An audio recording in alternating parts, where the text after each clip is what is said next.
সুপ্রিয় শিক্ষার্থী, আশা করি আপনারা ভালো আছেন। আমি ভালো আছি। আমি এই মুহূর্তে আলোচনা করাবো উচ্চঘাত বা প্রতিস্থাপনের অঙ্ক। দেখেন, যদি অঙ্ক কোনো এরকম থাকে 2x স্কয়ার প্লাস 5, অঙ্কটি কিসের নিয়মে হবে? উচ্চঘাত বা প্রতিস্থাপন। আমি তখন কি করব, এই অঙ্কটিকে এইভাবে ধরবো, ধরি বলেন 2x বড় না স্কয়ার বড়? অবশ্যই স্কয়ার বড়। তাহলে আমি যে কোনো একটা চলক ধরতে পারি স্কয়ার প্লাস 5। এখন আমি উভয় পার্শ্বকে কি করব, অন্তরীকরণ করব। উভয় পার্শ্বে অন্তরীকরণ করি, x স্কয়ার প্লাস 5 dx। তাহলে এখানে dz dx 2x, এখানে না মিললে 0। তাহলে এর নিচে মনে মনে কত আছে? 1 আছে। তাহলে dz dx ইকুয়াল হলো কত? 2x। তাহলে মনে মনে যদি 1 থাকে, আর গুণ করব। আমরা কি করব? আর গুণন বা বজ্র গুণন করব। তাহলে dx 2x ইনটু হলো ইকুয়াল হলো dz। তাহলে dx টা এখানে রাখি 1/2x dz। এখন এখানে 2x x square plus 5 square plus 5 সমান কত ধরেছি? 2 না z? z ধরেছি, z। এইটুকের মান কত? 1/2x dz। এই 2x আর এই 2x যদি আমরা কেটে দেই, তাহলে বাকি থাকলো কি? 1/z। বাকি থাকলো কি? dz। তাহলে log বা ln z, ধ্রুবক হিসেবে কি দিলাম? c। তাহলে ln z এর মান হলো কি? x স্কয়ার প্লাস 5, ধ্রুবক হিসেবে c। অঙ্কটি আমি এখন বুঝাই দিব। সমাকলন 2x divided a square plus 5 into dx। যদি এরকম ভাগ আকারে থাকে, তাহলে আমি নিয়ম দিয়েছি হলো 3 আর 4। নিচেরটা অন্তরীকরণ করে যদি উপরের অংশটা পাওয়া যায়, সেটা 3 নম্বর নিয়মে হবে। এটাকেও 3 নম্বর নিয়মে করা যাবে। 3 নম্বর নিয়ম আমি দিয়েছি, যাদের সমস্যা অবশ্যই দেখে নেবেন। আমি 4 নম্বর নিয়মে এই অঙ্কটি সমাধান করেছি। ভাগ আকারে আছে, তাহলে নিচের অংশটি স্কয়ার, তার মানে বড়, স্কয়ার প্লাস 5। আমি যে কোনো একটা চলক ধরছি z।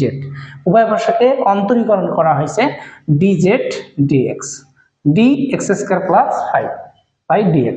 এখন dz dx আর এখানে হলো 2x, না মিললে 0, ডিভাইড নিচে কত? 1, আর গুণ করেছি।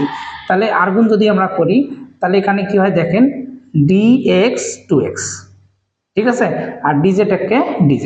তাহলে বলেন তো dx এর মান কত? dx এর মান আমরা পেয়েছি 1/2x। কেমন করে? গুণ, বসে যা ভাগ। তাহলে 1/2x dz, এই যে মান বসিয়েছি। তাহলে 2x এর 2x এইটির মান কি ধরা হয়েছে? z, z। আর dx এর মান কত পাওয়া হয়েছে? 1/2x dz, 1/2x dz। এই যে 2x 2x যদি আমরা কেটে দেই, 1/z। তাহলে এটি একটি 3 নম্বর নিয়ম দিয়েছি, 1/x dx সমান হলো কি? ln x, ধ্রুবক হিসেবে c। 1/p dp, তাহলে কি লেখা যায়? ln p, ধ্রুবক হিসেবে c। এগুলো আমি 3 নম্বর নিয়মে দিয়েছি। তাহলে 1 2 3 নম্বর এবং অন্যান্য নিয়মগুলো দিয়েছি, তোমরা ধারাবাহিকভাবে অবশ্যই দেখে নেবেন। তাহলে এটি হলো উত্তর। তবে আমি আরো একটি অঙ্ক করাই দেই, দেখতে থাকেন। তাহলে 2x প্লাস 1 x, তাহলে স্কয়ার প্লাস 1, ঠিক আছে, এটা আমি মিশাই দিলাম। তাহলে দেখেন, এই নিয়মে আরেকটি অঙ্ক আমি সমাধান করাই দিব। সেটি হলো 2x প্লাস 1, নিচে হলো স্কয়ার প্লাস x dx। বলেন তো ভাগ আকারে আছে? আছে। নিচেরটাকে অন্তরীকরণ করে উপরেরটা হয় ln, নিচের অংশ লেখা যায়। নিয়ম 3ও করা যায়, আমি 4 নম্বর নিয়মটি করাই দিচ্ছি। 4 নম্বর নিয়মটা হলো x equal z equal square plus x। উভয় পাশে কি করব? অন্তরীকরণ করব। যদি অন্তরীকরণ করি, তাহলে স্কয়ার প্লাস x dx। অন্তরীকরণ করেন দেখি, dz dx অন্তরীকরণ করলে কত হয়? 2x প্লাস 1, এর নিচে মনে মনে কত?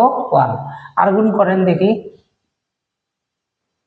তাহলে 2x প্লাস 1 dz কে dz, ঠিক আছে।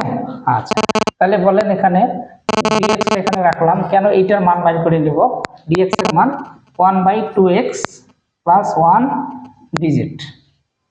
তাহলে এখানে এইটুকের মান হলো 2x প্লাস 1, নিচে হলো কি ডিজেড। তার মানে এইটুকের মান কি জেড, আর 1 dx এর মান হলো 1/2x প্লাস 1 ডিজেড।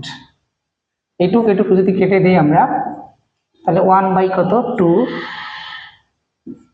ডিজেড। বলেন 3 নাম্বার নিয়ম পড়েছি কিনা? তাহলে লন জেড ধ্রুবক হিসেবে সি। তাহলে লনের লন জেড এর মান কত পাচ্ছেন? দেখেন তো স্কয়ার প্লাস এক্স ধ্রুবক হিসেবে সি। বুঝতে পারছেন? ঠিক এই নিয়মে করবেন। তাহলে আমি তোমাদের কি করেছি, নিয়ম 1, নিয়ম 2 এবং গুণের নিয়মও করিয়েছি। তাহলে তোমাদের এখন প্রতিস্থাপন। তাহলে ধারাবাহিকভাবে তোমার ক্লাসগুলো দেখতে থাকো, আমি তোমার পাশে আছি।